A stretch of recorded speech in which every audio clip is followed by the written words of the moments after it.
Hello ನಮಸ್ಕಾರ. ಇವತ್ತಿನ ವ್ಲಾಗ್ಗೆ ಎಲ್ಲರಿಗೂ ಸ್ವಾಗತ. ಇವತ್ತಿನ ಫ್ಯಾಮಿಲಿ ಟ್ರಿಪ್ನಲ್ಲಿ ನಾವು ಮುಂದೆ ನೋಡ್ತಾ ಇರುವಂಥ ಒಂದು ಕ್ಷೇತ್ರ 1200 ವರ್ಷಗಳ ಇತಿಹಾಸವನ್ನು ಹೊಂದಿರುವಂಥ ಶಂಕರಾಚಾರ್ಯರು ಇರುವಂಥ ಒಂದು ಪ್ರಸಿದ್ಧ ಕ್ಷೇತ್ರವಾಗಿದೆ. ಇದರ ಹೆಸರು ಅವನಿ. ಸೊ ಮೊದಲನೇದಾಗಿ ನಾವು ಹೋದ ತಕ್ಷಣ ಶಂಕರಾಚಾರ್ಯರನ್ನೇ ನೋಡ್ಬೋದು. ಹಾಗೆ ಇಲ್ಲಿ ರಾಮ, ಲಕ್ಷ್ಮಣ, ಭರತ, ಶತ್ರುಘ್ನರು ಇವರಷ್ಟೇ ಜನ ಅಲ್ಲದೆ ವಾಲಿ, ಸುಗ್ರೀವರು ಕೂಡ ಪ್ರತಿಷ್ಠಾಪಿಸಿರುವಂಥ ಶಿವಲಿಂಗಗಳ ದರ್ಶನವನ್ನು ನಾವು ಕೆಳಗಡೆ ಮಾಡೋದಾದರೆ ಇನ್ನು ಬೆಟ್ಟದ ಮೇಲೆ ತಾಯಿ ಸೀತಾಮಾತೆಯನ್ನು ಕೂಡ ನೋಡ್ಬೋದು.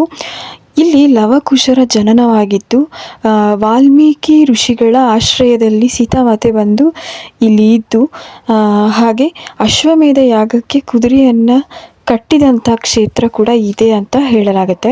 ಹಾಗೆ ಇಲ್ಲಿ ಇನ್ನೊಂದು ವಿಶೇಷ ಅಂದರೆ ಜಾಂಬವಂತನಿಗೆ ಮೊದಲ ಆದ್ಯತೆ ಇದೆ. ಹಾಗಾಗಿಯೇ ಇಲ್ಲಿ ಮೊದಲು ಜಾಂಬವಂತನ ಜಾತ್ರೆ ನಡೆದು ಆಮೇಲೆ ರಾಮಲಿಂಗೇಶ್ವರನಿಗೆ ಜಾತ್ರೆ ನಡೆಯುತ್ತೆ ಅಂತ ಕೂಡ ಇಲ್ಲಿ ಜನ ಹೇಳ್ತಾರೆ. ಹಾಗೆ ಇಲ್ಲಿ ಅವನಿ ಬೆಟ್ಟದ ಮೇಲೆ ಸೀತಾಮಾತೆ ದೇವಾಲಯ ಇದೆ. ಇಲ್ಲಿ ಮಕ್ಕಳಾಗದೇ ಇರ್ತಕ್ಕಂಥವ್ರು ಇಲ್ಲಿ ಲಕ್ಷ್ಮಣ ತೀರ್ಥ ಅಂತ ಇದೆ, ಅಲ್ಲಿಂದ ಸ್ನಾನ ಮಾಡಿ ಪೂಜಾ ಸಾಮಗ್ರಿಗಳನ್ನ ತೊಗೊಂಡು ಹೋಗಿ ಅಲ್ಲಿ ತಾಯಿಗೆ ಪೂಜೆ ಮಾಡಿ ಒಂದು ರಾತ್ರಿಯಲ್ಲಿ ಉಳಿದ್ರೆ ಅವರಿಗೆ ಮಕ್ಕಳಾಗುತ್ತೆ ಅನ್ನೋ ಪ್ರತೀತಿ ಕೂಡ ಇಲ್ಲಿನ ಜನರ ನಂಬಿಕೆಯಾಗಿದೆ. ಹಾಗೆ ಇಲ್ಲಿ ಬೆಟ್ಟದ ಮೇಲೆ ಹೋಗಿ ನೋಡಿದ್ರೆ ವಾಲ್ಮೀಕಿ ಮಹರ್ಷಿಗಳು ತಂಗಿದ್ದಂತಹ ಜಾಗ, ಅಶ್ವಮೇಧ ಯಾಗಕ್ಕೆ ಕುದುರೆಯನ್ನು ಕಟ್ಟಿದಂಥದ್ದು, ಲವಕುಶರು ಹುಟ್ಟಿದಂಥ ಜಾಗ, ತಾಯಿಯ ಮನೆ ಅಂತಲೇ ಅಲ್ಲಿ ಸಪ್ರೇಟಾಗಿ ಒಂದೊಂದು ಜಾಗಕ್ಕೂ ಹೆಸರನ್ನು ಬರೆದು ಇಟ್ಟಿದ್ದಾರೆ. ಅದನ್ನು ನೀವೆಲ್ಲ ಹೋದರೆ ಖಂಡಿತವಾಗ್ಲೂ ಹೋಗಿ ನೋಡ್ಕೊಂಬರ್ಬೋದು. ಮಸ್ಟ್ ವಿಸಿಟ್ ಪ್ಲೇಸ್ ಅಂತಲೇ ಹೇಳ್ಬೋದು.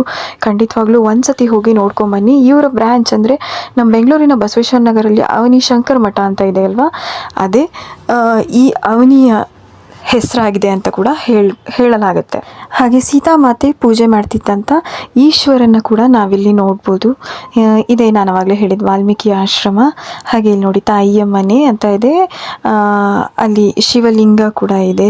ಸೀತಾಮಾತೆ ಪೂಜೆ ಮಾಡ್ತಿರ್ತಕ್ಕಂಥದ್ದು, ಲವಕುಶರು ಹುಟ್ಟಿದ್ದು ಅದೇ ಜಾಗದಲ್ಲಿ ಅಂತ ಕೂಡ ಈ ಜನಗಳು ಹೇಳ್ತಾರೆ. ತಾಯಿ ಸೀತೆಯನ್ನು ನೋಡ್ಬೋದು ನೀವಿಲ್ಲಿ.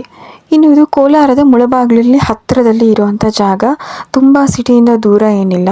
ಸೊ ಯಾರಾದರೂ ರಾಮಾಯಣಕ್ಕೆ ಏನು ಸಾಕ್ಷಿ ಅಂತ ಕೇಳ್ತಾರೆ ಅಂದರೆ ಖಂಡಿತವಾಗ್ಲೂ ನೀವು ಈ ಪ್ಲೇಸ್ ಬಗ್ಗೆ ಮಾತಾಡ್ಬೋದಾಗಿದೆ. ಹಾಗೆ ಅವ್ರಿಗೆ ಮಾಹಿತಿಯನ್ನು ಕೊಟ್ಟು ಇಲ್ಲಿಗೆ ಕಳಿಸ್ಕೊಡ್ಬೋದಾಗಿದೆ. ಸೊ ಹೆಮ್ಮೆಯಿಂದ ಹೇಳ್ಕೊಬೋದು ನಾವು ಎಷ್ಟು ವರ್ಷಗಳ ಇತಿಹಾಸವನ್ನು ಹೊಂದಿದ್ದೀವಿ ಅನ್ನೋದನ್ನು. ಇದಾಗಿತ್ತು ಇವತ್ತಿನ ವ್ಲಾಗ್. ಇದೇ ಥರದ ಇನ್ನೊಂದು ವ್ಲಾಗಲ್ಲಿ ನಿಮ್ಮ ಜೊತೆ ಸಿಗ್ತೀನಿ. ಅಲ್ಲಿವರೆಗೂ ಯು ಟೇಕ್ ಕೇರ್.